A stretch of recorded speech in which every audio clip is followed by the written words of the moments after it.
Hi everyone, it's time for another issue of Build the Millennium Falcon. This one's issue number 37. Sorry it's been a little while since the last batch, but I order them now while I just wait for the subscription to arrive, so I get a batch of 4 once a month, so they come out around the 20th-ish of each month. So it looks like we've got quite a bit of the workings of the boarding ramp here. We've got some LED lights in there, we've got some of the whole around it, but I've noticed over the next few issues this is all sort of centered around that boarding ramp, which of course is going to be automated. It's going to be mechanical, so you're going to press a button and it's going to lower down electronically. So we've got an interesting change coming, so I'm going to start getting ready and we'll see what we're doing with issue number 37. Okay, so the first thing we're doing with issue number 37 is to complete the one remaining missing bit in the lower hull. This is going to complete the sub-assembly, or the subframe, for the ramp section, which is going to go here. Other than that, as you saw from last week, from the last issue, we've got the full the circle is now complete, to quote Mr. Vader. So we're going to pop that bit in here. This is obviously the first bit we're doing, and then we're going to get on to the ramp. Now some of this I'd already done. I put this piece on last week. I'd already light blocked that and put this piece on, but we've got some little bits of additional detail to go on there, which we can do today. I want to do some lighting in this piece as well at some point, which is in addition to the kit. So let's get on with it, and I'll be back to you shortly. Okay, this first bit is pretty simple really. We're just taking these two are going to form the last part of the framework in here. Now of course, because I was a little bit impatient last time, I've gone ahead, as I sometimes do, and it's probably a little more awkward than it would have been if I'd have done it in pieces, but that, quite simply, if you pop it under there, if you've done what I've done and you've moved ahead, you can just get them back into place reasonably easily, so it's not too much of a problem. There we go. So they can be put in after the event and then just screwed into place. So if you've done it as per the instructions, then fine, but if you've gone ahead and done what I've done and you've skipped ahead a little bit, then it's fine. You don't have to disassemble it to do that bit. Okay, the framework's now complete. That's going to hold the landing gear mechanism. That's what it should look like from the bottom, and then once it's all together, that gives you an idea what it's like from the top. So I think you're going to find that there's some lighting and motor gears going to go into here, but I've gone ahead and fixed all the remaining bits and pieces. There's one there we haven't got a 2 connector piece for, so I don't think I've lost one. It hasn't mentioned it, so I'm assuming that'll be in another issue, because there's also a rib presumably got to go across here. So there we go. Okay, that's it for now. On to the next bit. Okay, we've come to a point now where we're putting some detail on the lower hull, and what I've done, and what makes life nice and easy is, especially if you've put it together a bit more than planned as I have, get yourself one of these. This is a little cake decorating turntable. You can get them for painting as well, but it just makes it really easy. So I can I've just stuck that piece on there, just glued that piece in place. There's another one to go around this side. If I can pick it up, and it just goes in like so. Can't do it with one hand holding the camera, but you get the idea. So I'm just working my way through these little bits and pieces, but this really makes life a lot easier. Just get a little turntable thing. As I say, it's just a little very, very cheap cake stand from a hobby shop. Sorry, can't get my words out this morning. And yeah, a couple of quid or whatever it was, and it just makes modelling a lot easier. Okay, so this was really the last bit of this issue for, what is it, issue 37, is really just some little bits of detail, greeblies they used to call them, these little 2 round details, and the catch here or whatever it is, and some side trim. That's done, and of course that part of the assembly for the landing ramp, which which I think is going to be something like that, and the ramp's going to come down with a motor fixed above it. So, but that's part of another issue. So that's it for this week. I'm going to make a start next on issue 38. I shall see you then. Bye.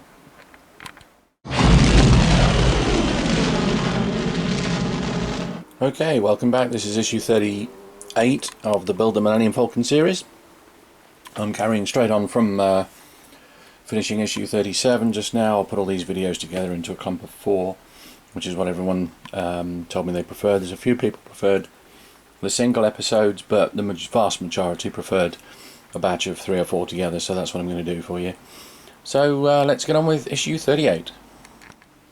Okay, so here's our next parts. Looks like the ramp itself and some of the detail that goes along with it, some of the mechanicals, and this is where the LED lighting is going to go. There's a little LED lighting strip which is going to light the interior when the ramp's open, so that's going to go in this time. We've got a bit more plastic detailing to do.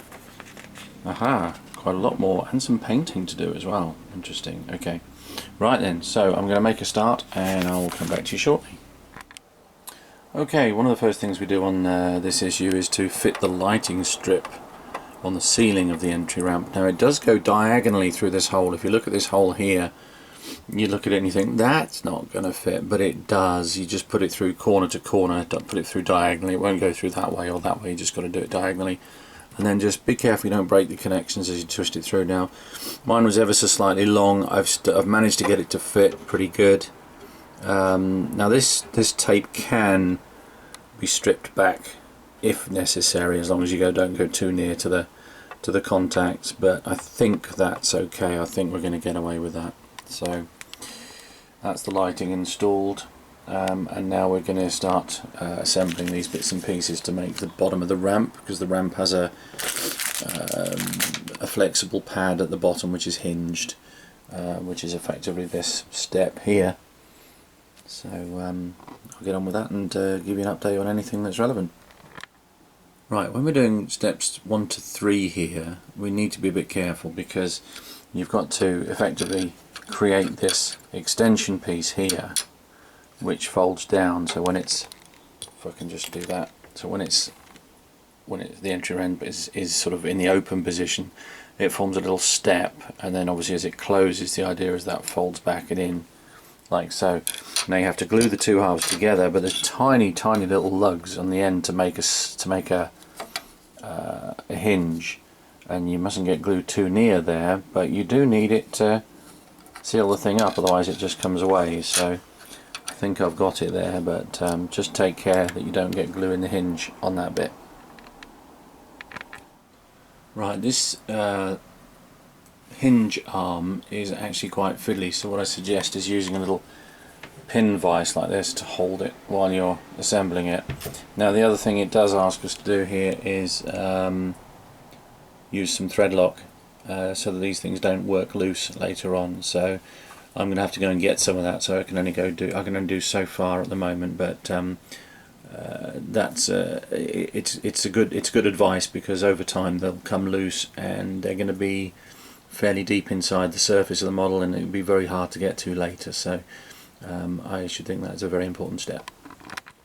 Okay, I've just been out to buy some thread lock. Now this is just literally, it's like a glue. It's a bit like the white glue that we use on canopies for models, but basically just put a little bit on a bit of paper or something like that, just dip the end of the screw in it, and what I've done is I've used it for the 2 hinge screws there. So this is our landing, this is our entry ramp, and that's the mechanism attached. Now all the screws are screwed into there pretty tight, except for the actual hinge one, because it needs to be able to move. So that's basically the operation. So it will go up and down like so,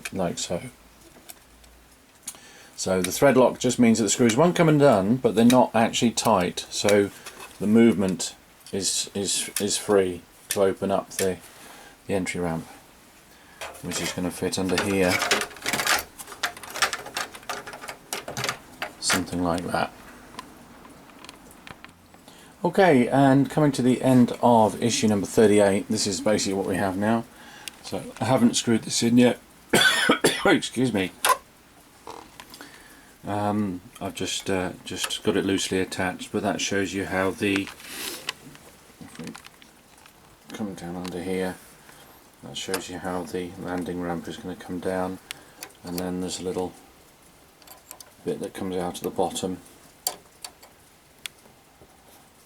which will fold out against the floor. I just need to paint the inside of this now, and that's basically the entrance ramp. There'll be lights up there and presumably a little bit of detail on the inside. It gives you an idea how it's coming on.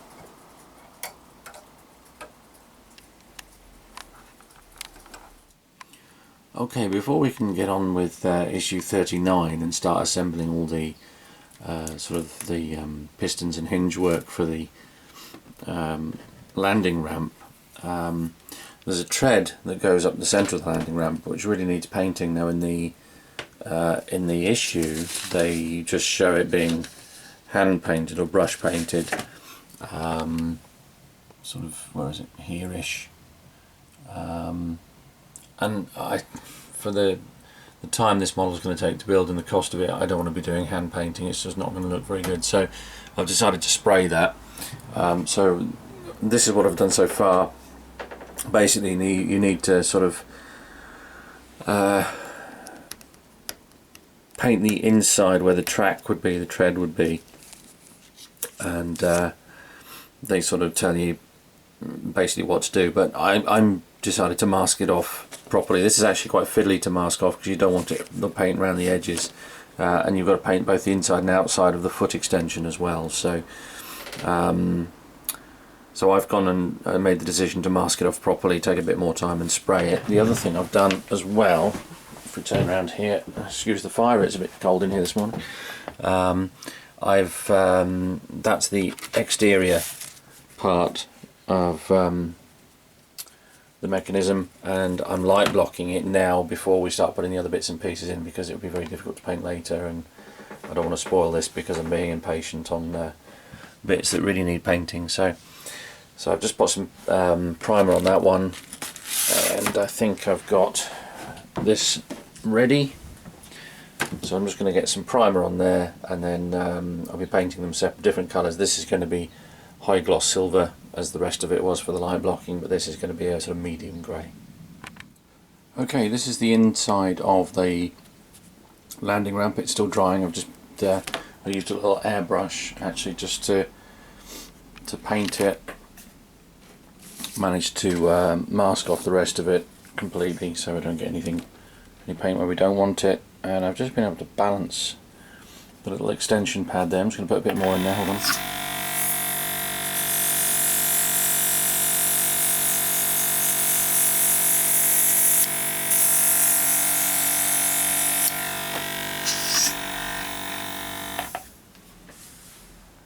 And then hopefully once that's all dry, that'll be okay. So I've got the colour on the outside and on the inside. I'm going to leave that for an hour or so now and just let it dry, and hopefully when this masking tape comes off it'll look very neat. I can always use a knife just to clean up around the internal edges, but yeah.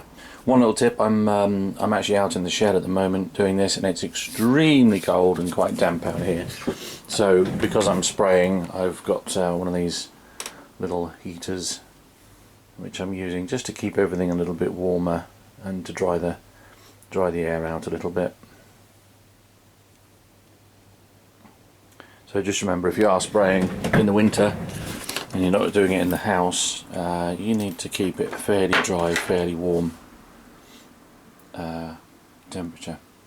Anyway, that's it for now. I'll show you what that looks like once it's dry, and I can unmask it all. Okay, okay, sorry about my voice, it's going there. This is pretty much what we're left with. So I've light blocked the inside of the lower part of the hull, and I've just painted the boarding ramp mid-grey as it suggests in the instructions, and that's pretty much it. And the little extension piece at the bottom still is able to move, and you can't see too much of the wrong colours anywhere, so hopefully that's okay. Might need to do some colouring on the inside at some point, depends on what's visible, but let's see if I can get this into the position so you can see what the result is. The idea is the ramp comes down and the little extension pad at the bottom flattens out with the ground, so you have that kind of situation. And then when it comes up, the idea is, in the film anyway, the idea is that that would fold up like that and that would close up like so. And this obviously is going to be motorised. So there we have it. So that's pretty much it for, I think that takes us to the end of 38, and 39 is going to be to start to assemble these bits and pieces here. So that's it for now. I'll come back to you soon.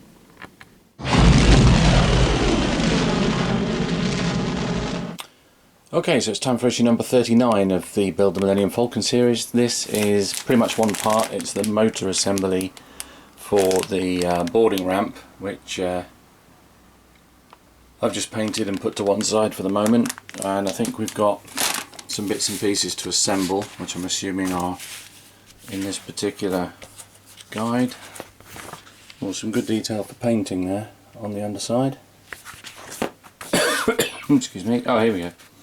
Right, assembling the actuators. Now these are those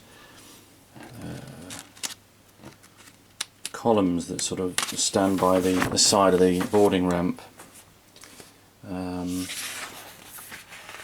So we'll start building those up. I don't know if they show you a picture, do they? No. No, okay. So I'm going to start building those up, and I'll let you know how it's going and see if there's anything relevant or any warnings that you need to be aware of. Okay, when you get to this stage, this is getting quite fiddly now. We're putting these little hinge assemblies together at the bottom of these, and you have tiny little to give you an idea of scale, that's how big those little hinge pins are. So you need to be a bit careful with this. Basically what I'm doing, I'm taking their advice. I am managing to do it by hand, but they're saying if you're struggling, pop some double-sided tape over a pair of pliers and stand the pin on that. But I'm finding you can do it manually, but just be careful. And the pins are so small, if you lose them you'd probably not find them again, so you'd have to buy another issue of this one just to get spare pins. So so do be careful with this one. Not too bad, but one of the fiddliest things we've done so far in this model. Okay guys, I've made a mistake here, and I want to tell you about it so that you don't make that same mistake. It's not particularly clear in the instructions, either that or I was my mind was elsewhere at the time. Around this area, this is looking up underneath the cargo, the boarding ramp. Now there's a few 2-spacer connectors that are going to go to hold this section together. Now when I was building it yesterday I fitted them here. So you've got 1, 2, 3. Now I've just realised that the bottom of the motor is going to fit through there, and the bottom of the motor is flat, and of course it's not fitting because these are protruding up into its space. So I've realised that I've put these on the inside, whereas they should be the outside. So basically I'm just going to take these 3 back off. I've done one already, and put it on that side. So hopefully by letting you guys know, you won't fall into that same mistake.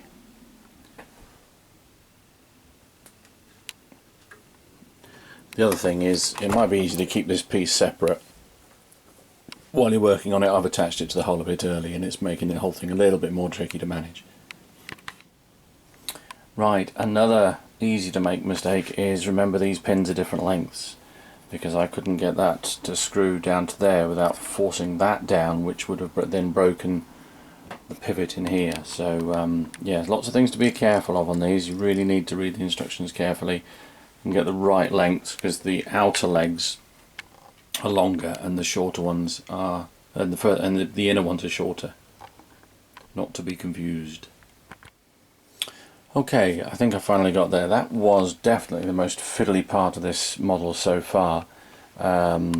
You must get the right legs, you must get them the right way, and you must get the right shafts in them, otherwise you'll run into trouble. So do take time on that. I misread it and got into a bit of trouble with that one, so it's taken me a while to sort it out. So the idea is the motor is going to push down the ramp, and then these pistons are going to lower, and then there's a little head on each piston which will stop it at a certain point. But yeah, that was a bit of a nightmare. And at the moment, the silly thing is they get you to glue the ramp to the pivot on the motor while it's in a closed state, and you can't move the motor, so the whole thing is bowing in at the moment. Hopefully once the motor is tested, that will reset itself, because if the motor goes too far it's just going to bow the thing in. So anyway, I think we're there. Okay, so that's now where we are with the Millennium Falcon after issue 39. I must admit that's the first issue that I've been glad to see the back of, because that wasn't easy, I found anyway. So that's it for this week. That's it for issue number 39. I've got one more left to do, and then that'll make a video of 4 issues. That'll bring us up to number 40. So we'll go and have a look, see what we're doing on that one, and be back with issue 40. Thanks for watching. I hope I've been able to steer you clear of a couple of mistakes on that, because I certainly made some, so hopefully I can avoid somebody else making the same mistakes I made.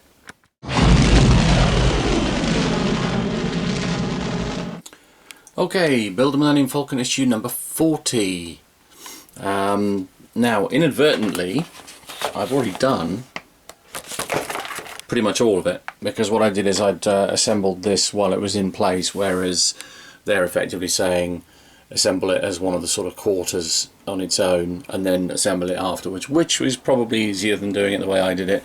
But needless to say, at the end that issue 40 is pretty much done, so there's a bit of plating, so I'm just going to mask that up and do the usual light blocking, which you've seen me done loads of times. Seen me do loads of times, I'm sure you don't want to see it again. The other interesting thing in this one is we get a new cockpit. Don't quite know why. It's slightly different to the other one, and more of a pain to fit together, because there's now 3 pieces instead of 2, and this is the glass that's come with it.